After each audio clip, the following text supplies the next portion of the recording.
We don't take brand deals because they'd probably make us wear a hat or something.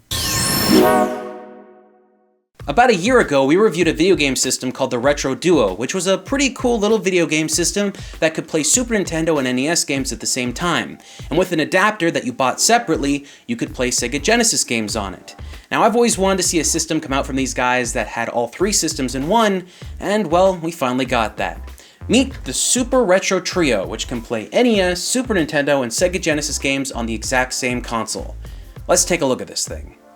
Now, I was a fan of the original Retro Duo, and I gotta say that this system here is pretty much repeating everything one-to-one, but this time with a Sega Genesis port. The controller is very similar to the last one, with very minimal changes, although in my opinion, the gamepad that's included with this just works a little bit better than the one that was included in the Duo. However, knowing my luck, they're probably the exact same controller, but this one just felt a little bit better. Once again, like the Retro Duo, this system does not offer HDMI out or any high-definition output at all. This system is limited to standard definition with composite outputs, but if you want more of a sharper picture, you should use the S-Video that's also included on the back. Now, while it is true that the RetroTRIO can play 3 different video game consoles in one, it has a little bit of a weird feature that I'm not a big fan of. See, in order to power on, let's say, the NES, you have to power on the Genesis and the SNES first, just to get to that cartridge slot. As you move the tab up, it powers every slot on until you get to the NES. I personally would have just preferred a design that had a power button beside each cartridge slot, but it worked well after I got used to it, so it didn't cause any real problems. Now, my personal favorite part of this console is at the very front, hidden beneath this panel.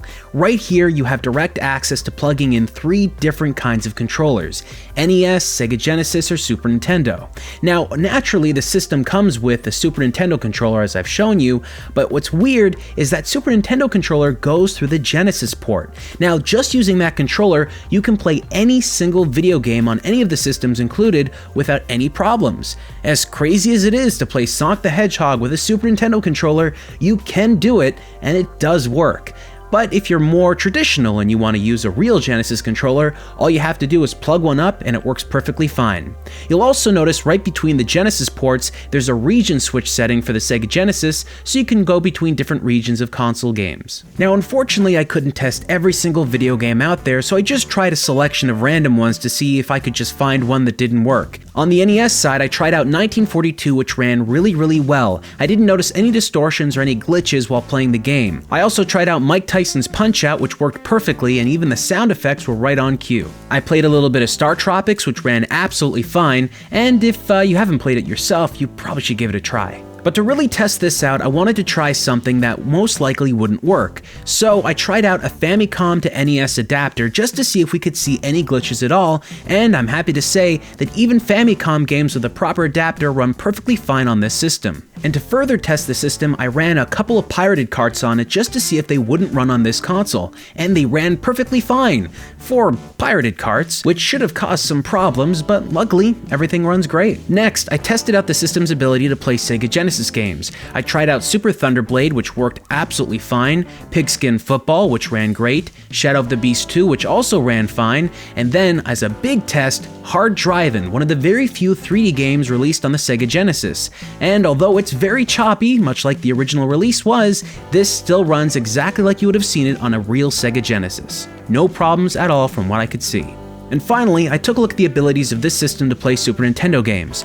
I tried out ActRaiser and Super Mario Kart for their Mode 7 graphics settings, and both games ran perfectly fine. Sometimes with these kind of consoles, Mode 7 has a couple of issues running, but I couldn't identify any problems at all with this. Then I tried Donkey Kong Country to see if there are any graphical glitches, and once again, everything ran fine. But the real test for me was to see if Stunt Race FX could run on this system. Stunt Race FX, like Star Fox, is a Super FX chip game, which means there's an extra little bit of hardware in the cartridge itself that allows the game to run on the system. And once again, everything ran perfect. I couldn't find any graphical glitches in any of the games I played, nor could I find any weird sound effects that shouldn't be there.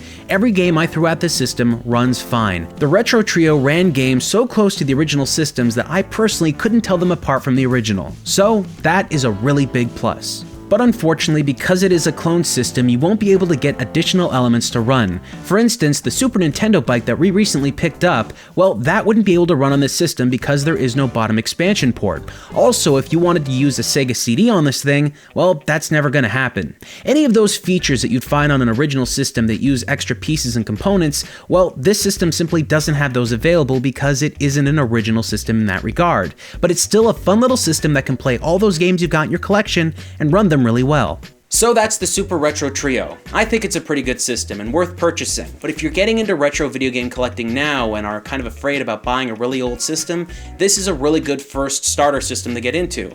And honestly, it's one that you can keep plugged up instead of keeping 3 separate video game consoles plugged up to your TV. It just replaces a whole lot of extra ports. So if you want to try something that's really fun and can play old retro video games, this is totally up your alley.